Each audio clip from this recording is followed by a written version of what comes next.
Do you know where we're going to lunch today, Tuppence? Mrs. Beresford considered the question. The Ritz, she suggested, hopefully. Think again. That nice little place in Soho? No. Tommy's tone was full of importance. An ABC shop. This one, in fact. He drew her deftly inside an establishment of the kind indicated and steered her to a corner, marble-top table. Excellent, said Tommy with satisfaction, as he seated himself. Couldn't be better. Why has this craze for the simple life come upon you? Demanded Tuppence. You see, Watson, but you do not observe. I wonder now whether one of these haughty damsels would condescend to notice us. Splendid. She drifts this way. It is true that she appears to be thinking of something else, but doubtless her subconscious mind is functioning busily with such things as ham and eggs and pots of tea. Chop and fried potatoes, please, miss, and a large coffee, a roll and butter, and a plate of tongue for the lady. The waitress repeated the order in a scornful tone, but Tuppence leant forward suddenly and interrupted her. No, not a chop and fried potatoes. This gentleman will have a cheesecake and a glass of milk. Cheesecake and a glass of milk, said the waitress, with even deeper scorn, if that were possible. Still thinking of something else, she drifted away again. That was uncalled for, said Tommy coldly. But I'm right, aren't I? You are the old man in the corner. Where's your piece of string? Tommy drew a long, twisted mesh of string from his pocket and proceeded to tie a couple of knots in it. Complete to the smallest detail, he murmured. You made a small mistake in ordering your meal, though. Women are so literal-minded, said Tommy. If there's one thing I hate, it's milk to drink, and cheesecakes are always so yellow and bilious-looking.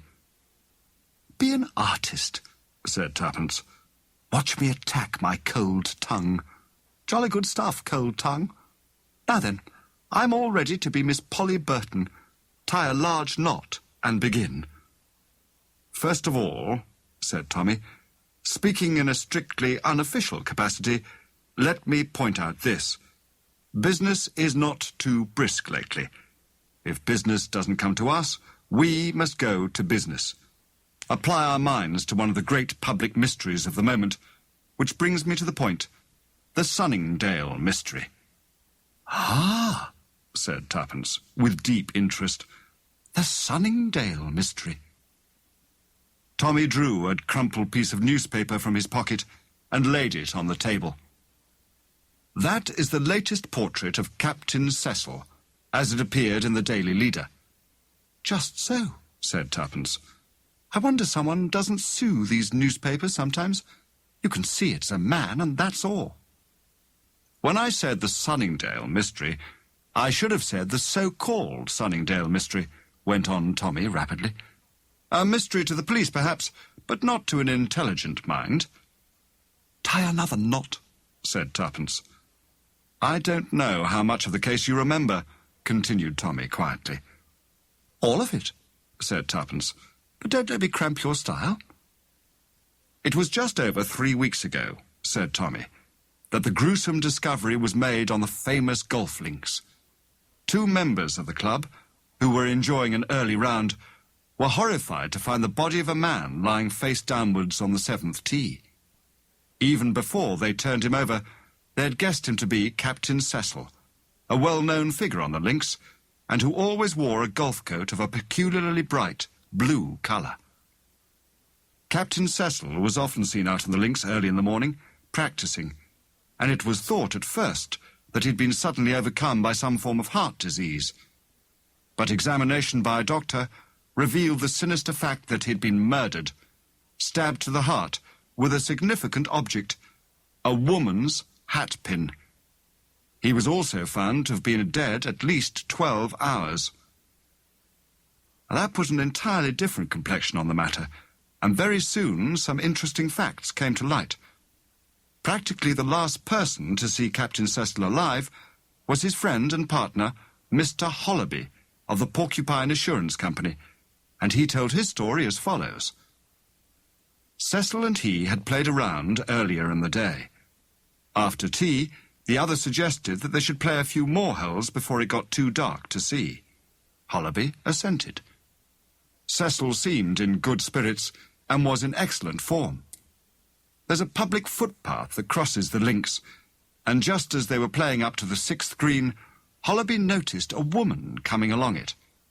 She was very tall and dressed in brown, but he didn't observe her particularly, and Cecil, he thought, didn't notice her at all. The footpath in question crossed in front of the 7th tee, continued Tommy. The woman had passed along this and was standing at the farther side, as though waiting. Captain Cecil was the first to reach the tee, as Mr. Hollaby was replacing the pin in the hole. As the latter came towards the tee, he was astonished to see Cecil and the woman talking together. As he came nearer, they both turned abruptly, Cecil calling over his shoulder, "Shan't be a minute." The two of them walked off, side by side, still deep in earnest conversation. The footpath there leaves the course, and, passing between the two narrow hedges of neighbouring gardens, comes out on the road to Windlesham. Captain Cecil was as good as his word. He reappeared within a minute or two, much to Hollaby's satisfaction, as two other players were coming up behind them, and the light was failing rapidly. They drove off, and at once Hollaby noticed that something had occurred to upset his companion. Not only did he foozle his drive badly, but his face was worried, and his forehead creased in a big frown. He hardly answered his companion's remarks, and his golf was atrocious. Evidently something had occurred to put him completely off his game. They played that hole, and the 8th, and then Captain Cecil declared abruptly that the light was too bad, and that he was off home. Just at that point, there is another of those narrow slips leading to the Windlesham Road, and Captain Cecil departed that way, which was a short cut to his home, a small bungalow on the road in question. The other two players came up, a Major Barnard and Mr. Lecky, and to them Hollaby mentioned Captain Cecil's sudden change of manner. They also had seen him speaking to the woman in brown, but had not been near enough to see her face. All three men wondered what she could have said to upset their friend to that extent. They returned to the clubhouse together, and as far as was known at the time, were the last people to see Captain Cecil alive. The day was a Wednesday, and on Wednesday cheap tickets to London are issued. The man and wife who ran Captain Cecil's small bungalow were up in town, according to custom, and did not return until the late train. They entered the bungalow as usual, and supposed their master to be in his room asleep. Mrs. Cecil, his wife, was away on a visit. The murder of the captain was a 9 days' wonder. Nobody could suggest a motive for it. The identity of the tall woman in brown was eagerly discussed, but without result. The police were, as usual, blamed for their supineness, most unjustly, as time was to show. For a week later, a girl called Doris Evans was arrested and charged with the murder of Captain Anthony Cecil. The police had had little to work on. A strand of fair hair caught in the dead man's fingers, and a few threads of flame-coloured wool caught on one of the buttons of his blue coat. Diligent inquiries at the railway station and elsewhere had elicited the following facts. A young girl, dressed in a flame-coloured coat and skirt, had arrived by train that evening about 7 o'clock, and had asked the way to Captain Cecil's house. The same girl had reappeared again at the station 2 hours later. Her hat was awry, and her hair tousled, and she seemed in a state of great agitation. She inquired about the trains back to town, and was continually looking over her shoulder as though afraid of something. Our police force is in many ways very wonderful. With this slender evidence to go upon, they managed to track down the girl and identify her as one Doris Evans. She was charged with murder and cautioned that anything she might say would be used against her, but she nevertheless insisted on making a statement, and this statement she repeated again in detail, without any subsequent variation, at the subsequent proceedings. Her story was this. She was a typist by profession, and had made friends one evening in a cinema with a well-dressed man who declared he had taken a fancy to her. His name, he told her, was Anthony, and he suggested that she should come down to his bungalow at Sunningdale. She'd no idea then, or at any other time, that he had a wife. It was arranged between them that she should come down on the following Wednesday, the day, you will remember, when the servants would be absent and his wife away from home. In the end, he told her his full name was Anthony Cecil, and gave her the name of his house. She duly arrived at the bungalow on the evening in question, and was greeted by Cecil, who had just come in from the links. Though he professed himself delighted to see her, the girl declared that from the first his manner was strange and different. A half-acknowledged fear sprang up in her, and she wished fervently she had not come. After a simple meal, which was all ready and prepared, Cecil suggested going out for a stroll. The girl consenting, he took her out of the house, down the road, and along the slip onto the golf course. And then, suddenly, just as they were crossing the 7th tee, he seemed to go completely mad. Drawing a revolver from his pocket, he brandished it in the air, declaring that he'd come to the end of his tether. "Everything must go. I'm ruined, done for, and you shall go with me. I shall shoot you first, then myself. They shall find our bodies here in the morning, side by side, together in death." And so on, a lot more. He had hold of Doris Evans by the arm, and she, realizing she had to do with a madman, made frantic efforts to free herself, or, failing that, to get the revolver away from him. They struggled together, and in that struggle he must have torn out a piece of her hair and got the wool of her coat entangled on a button. Finally, with a desperate effort, she freed herself and ran for her life across the golf links, expecting every minute to be shot down with a revolver bullet. She fell twice, tripping over the heather, but eventually regained the road to the station and realized that she was not being pursued. That is the story that Doris Evans tells, and from which she has never varied. She strenuously denies that she ever struck at him with a hatpin in self-defence, a natural enough thing to do under the circumstances, and one which may well be the truth. In support of her story, a revolver has been found in the furze bushes near where the body was lying. It had not been fired. Doris Evans was sent for trial, but the mystery still remains a mystery. If her story is to be believed, who was it who stabbed Captain Cecil? The other woman? The tall woman in brown, whose appearance so upset him? So far, no one has explained her connection with the case. She appears out of space. Suddenly, on the footpath across the links, she disappears along the slip, and no one ever hears of her again. Who was she? A local resident? A visitor from London? If so, did she come by car or by train? There's nothing remarkable about her except her height. No one seems to be able to describe her appearance. She couldn't have been Doris Evans, for Doris Evans is small and fair, and moreover was only then just arriving at the station. The wife, suggested Tuppence. What about the wife? A very natural suggestion. But Mrs. Cecil is also a small woman, and besides, Mr. Hollerby knows her well by sight, and there seems no doubt that she really was away from home. One further development has come to light. The Porcupine Assurance Company is in liquidation. The accounts reveal the most daring misappropriation of funds. The reason for Captain Cecil's wild words to Doris Evans are now quite apparent. For some years past, he must have been systematically embezzling money. Neither Mr. Hollerby nor his son had any idea of what was going on. They're practically ruined. The case stands like this.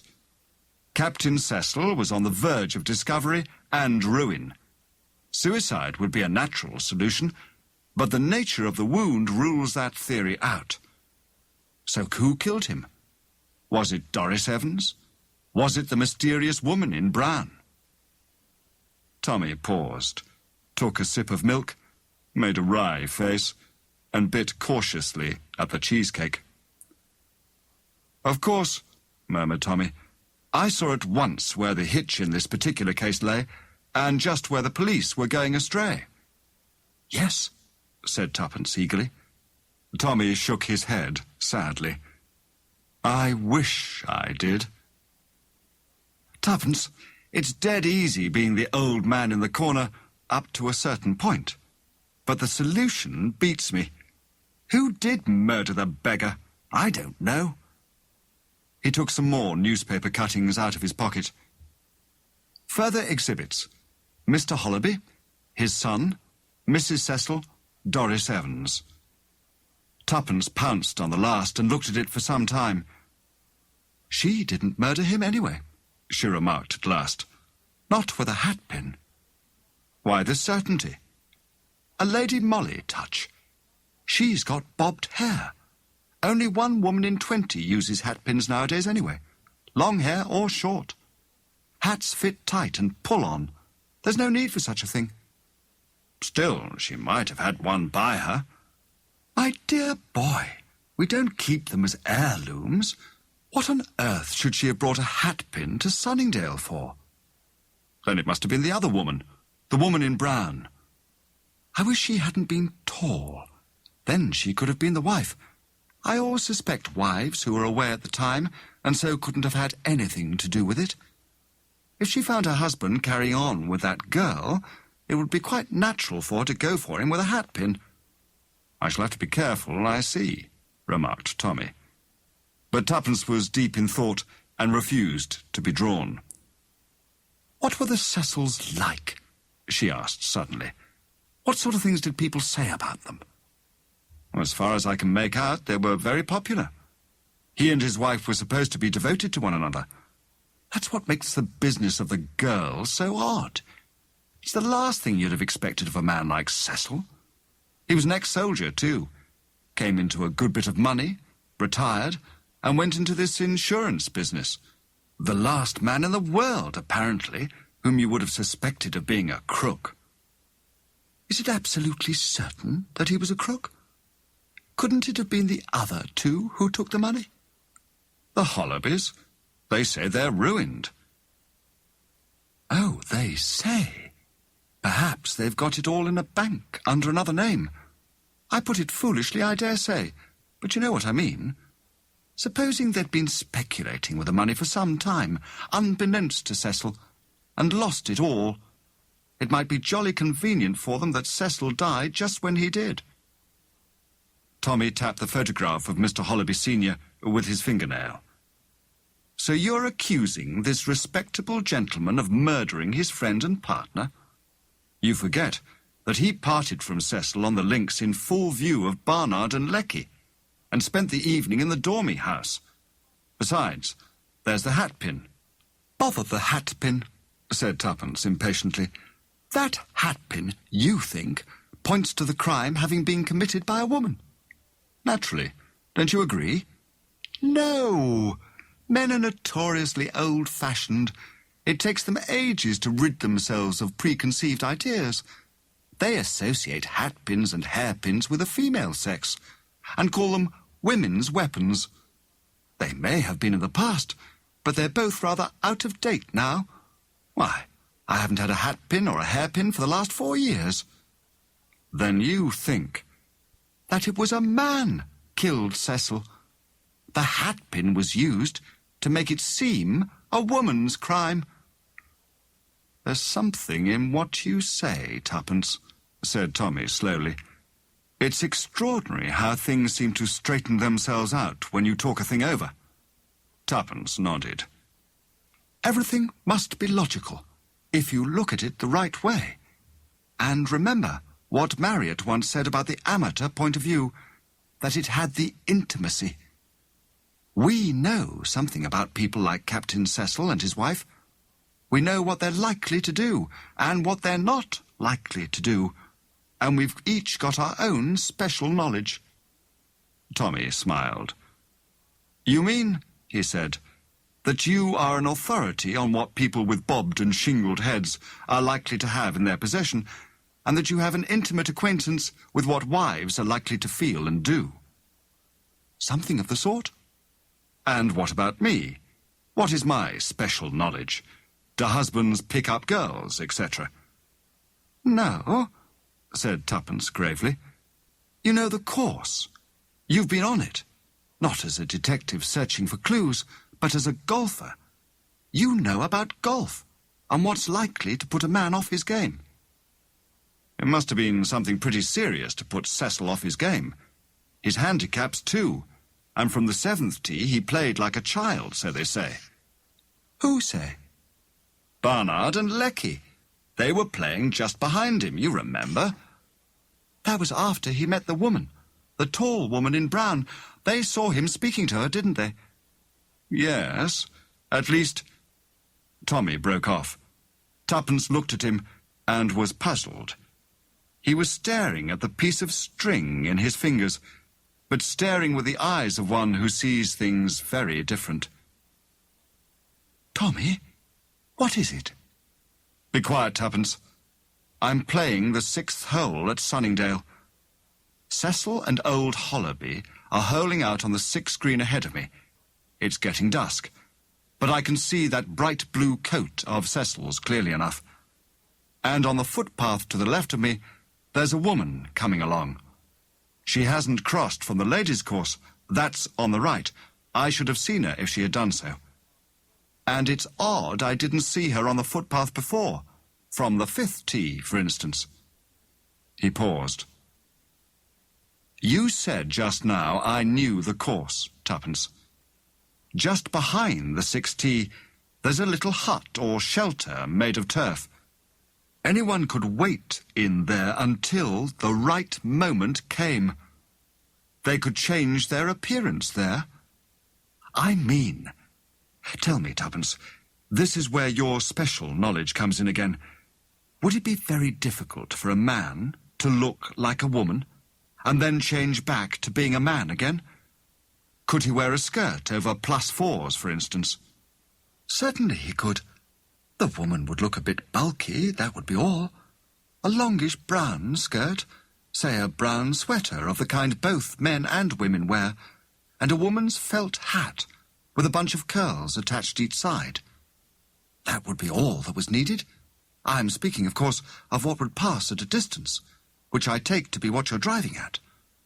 Switch off the skirt, take off the hat and curls, and put on a man's cap which you can carry rolled up in your hand, and there you'd be, back as a man again. And the time required for the transformation?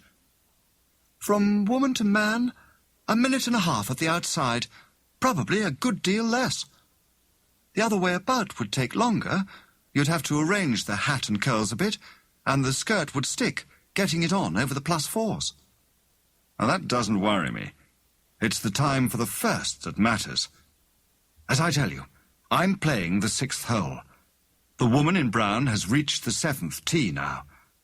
She crosses it and waits. Cecil, in his blue coat, goes towards her.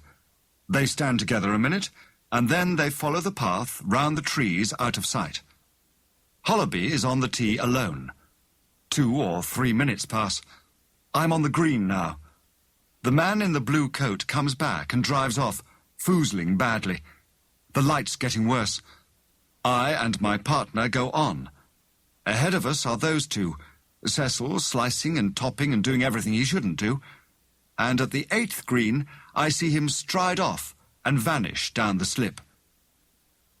What happened to him to make him play like a different man?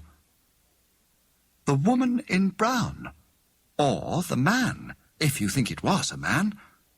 Exactly. And where they were standing, out of sight, remember, of those coming after them, there's a deep tangle of furze bushes. You could thrust a body in there, and it would be pretty certain to lie hidden until morning. Tommy, Do you think it was, then? But someone would have heard. Heard what? The doctors agreed death must have been instantaneous. I've seen men killed instantaneously in the war. They don't cry out as a rule, just a gurgle or a moan, perhaps just a sigh or a funny little cough. Oh. Cecil comes towards the seventh tee, and the woman comes forward and speaks to him. He recognizes her, perhaps, as a man he knows masquerading. Curious to learn the why and wherefore, he allows himself to be drawn along the footpath out of sight. One stab with a deadly hatpin as they walk along. Cecil falls, dead.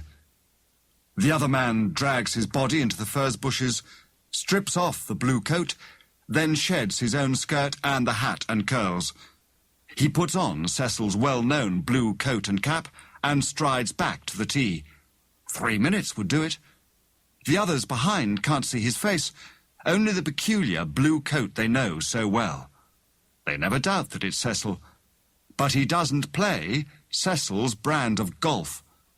They all say he played like a different man. Of course he did. He was a different man. But, point number 2. His action in bringing the girl down there was the action of a different man. It wasn't Cecil who met Doris Evans at a cinema and induced her to come down to Sunningdale. It was a man calling himself Cecil. Remember, Doris Evans wasn't arrested until a fortnight after the time. She never saw the body. If she had, she might have been bewildering everyone by declaring that that wasn't the man who took her out on the golf links that night and spoke so wildly of suicide. It was a carefully laid plot. The girl invited down for Wednesday, when Cecil's house would be empty, then the hatpin which pointed to its being a woman's doing. The murderer meets the girl, takes her into the bungalow and gives her supper, then takes her out on the links, and when he gets to the scene of the crime, brandishes his revolver and scares the life out of her. Once she has taken to her heels, all he has to do is to pull out the body and leave it lying on the tee. The revolver he chucks into the bushes. Then he makes a neat parcel of the skirt and, now I admit I'm guessing, in all probability walks to Woking, which is only about 6 or 7 miles away, and goes back to town from there. "Wait a minute," said Tuppence. "There's one thing you haven't explained. What about Hollerby?" "Hollerby?" "Yes. I admit that the people behind couldn't have seen whether it was really Cecil or not. But you can't tell me that the man who was playing with him was so hypnotized by the blue coat that he never looked at his face." "My dear old thing," said Tommy, "that's just the point. Hollerby knew all right. You see, I'm adopting your theory, that Hollerby and his son were the real embezzlers. The murderer's got to be a man who knew Cecil pretty well. Knew, for instance, about the servant being always out on a Wednesday, and that his wife was away. And also someone who was able to get an impression of Cecil's latchkey. I think Hollerby Jr. would fulfill all these requirements. He's about the same age and height as Cecil, and they were both clean-shaven men. Doris Evans probably saw several photographs of the murdered man reproduced in the papers, but as you yourself observed, one can just see that it's a man, and that's about all." "Didn't she ever see Hollerby in court?" "The son never appeared in the case at all. Why should he? He'd no evidence to give. It was old Hollerby, with his irreproachable alibi, who stood in the limelight throughout. Nobody has ever bothered to inquire what his son was doing that particular evening." "It all fits in," admitted Tuppence. She paused a minute and then asked, "Are you going to tell all this to the police?" "Oh, I don't know if they'd listen." "They'd listen all right," said an unexpected voice from behind. Tommy swung round to confront Inspector Marriott. The inspector was sitting at the next table. In front of him was a poached egg.